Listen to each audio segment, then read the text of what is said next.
Hey everyone, hope everyone's doing really well today or tonight. I wanted to quickly just make a video on the importance of crafting spaces for focus.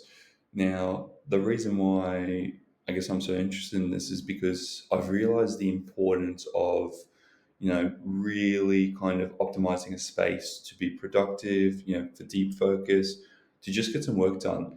Um, I guess, in today's society, so many people are working from home or so many people are working from a beach with digital nomading being such a popular option now, that people haven't actually, I guess they've lost the art of actually optimizing spaces for a certain task.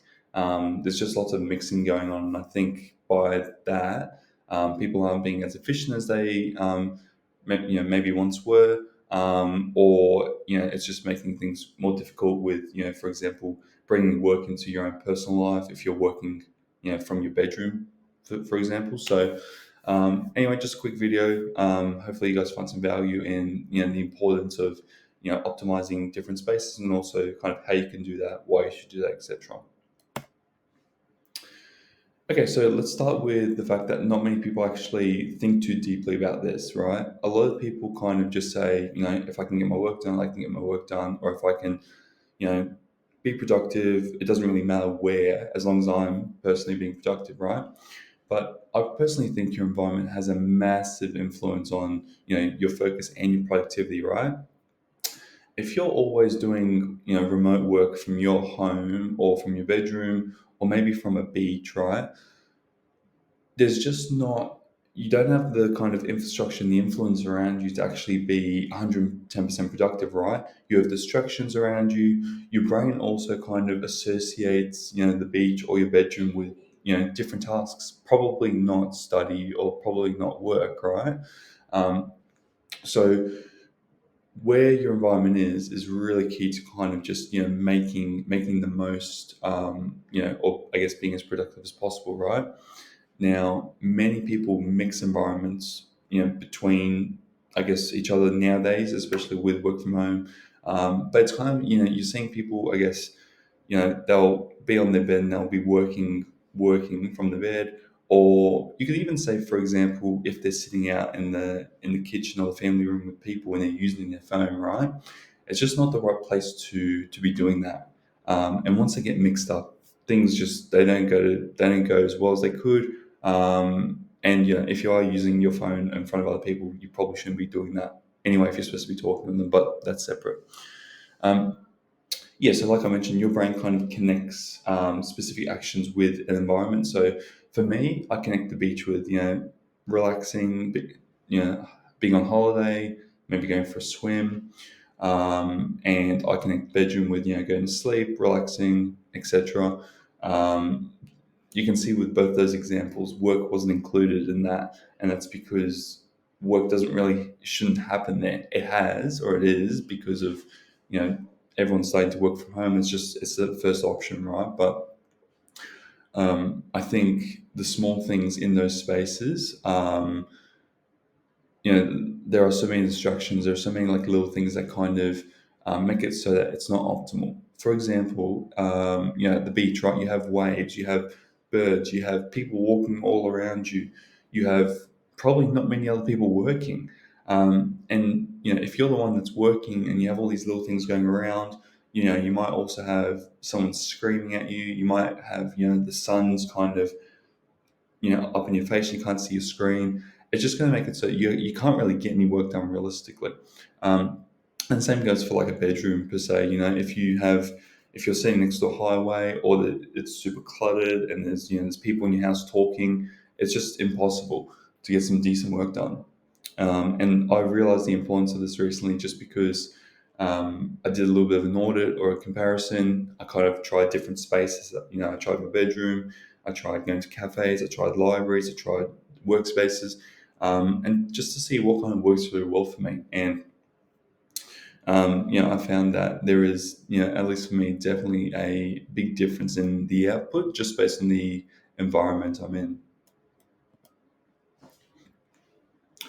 Now, if you've realized this as well, like I have, now's the time to kind of, I guess, see whether you can craft different spaces for that focus, right?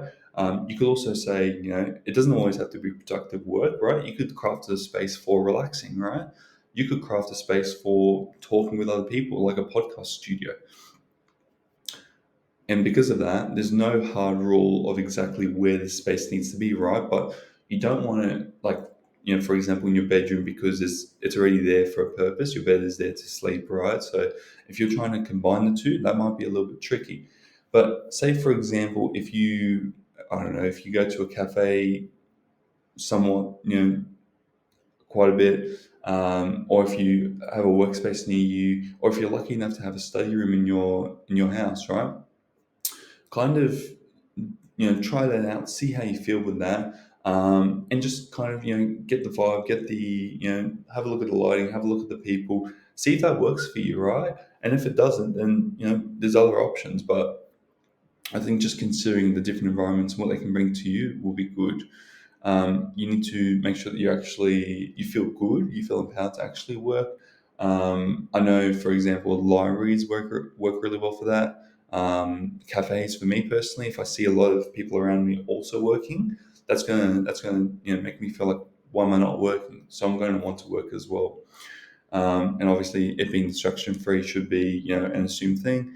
We don't want people talking to us too much, because even something small, like even getting a notification on your phone, maybe you heard a noise and you look up. Things like this can actually break your deep focus entirely, and it's hard to kind of get it back. Once you're in a deep focus, it's great, but it's very easy to get out. And look, if you don't want to explore too much, right? Audit where you currently are working, right? Now, is your phone near you, and are you picking up your phone all the time? Are you maybe, do you have a cup of coffee and you're always looking at that cup because it's really cool? Do you have noise? Are you near like traffic? Are there people screaming in the house and you can't hear anything? Kind of identify those things, right? Because you might not be able to change your current environment for whatever reason, but there are things that you can do to optimize it. It might be a case of, say, putting up a do not disturb sign if people keep disturbing you. It could be closing all the windows, or putting up some noise insulation if that's a really big thing, or potentially removing items from your room that distract you.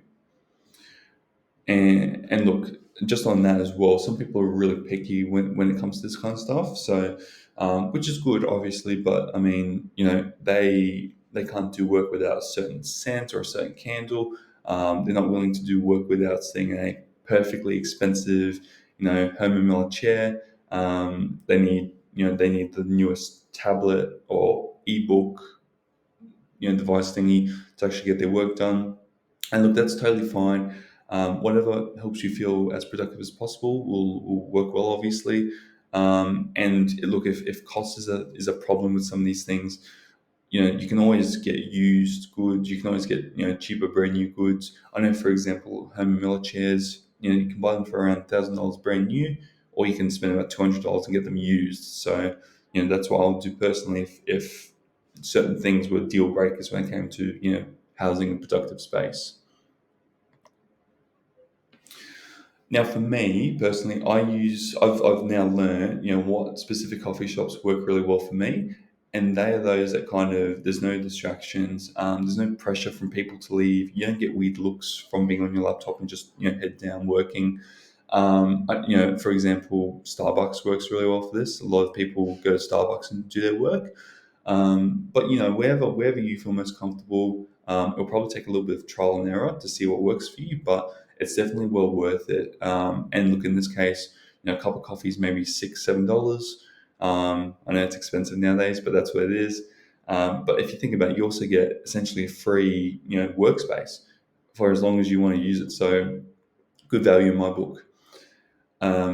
Working in an office is obviously super beneficial for focus. It's no surprise that most established businesses have an office, right? And people can kind of get their work done there. But if they're full of distractions, or you're kind of dozing off, that's obviously not a good thing. So you might want to address those distractions or those kind of blockers there. And look, if it's people, for example, if people come up to you a lot of the time, I'll kind of, start using time blocking, or, do not disturb me. I'm putting on my headphones, head down. I would kind of implement some of these tactics as well, just make it so that you can actually get some good work done. And this is what I personally do as well. I've even heard, about people using their, I guess, their meeting areas in the gym, or I guess their, admin areas where there might be a table, maybe a coffee machine, and look, that works really well because if you have a gym membership, it's not going to cost you anything extra, and you're going to be able to do a gym workout after. So, to me, that seems super productive. That would work out really well for a lot of the gym people out there.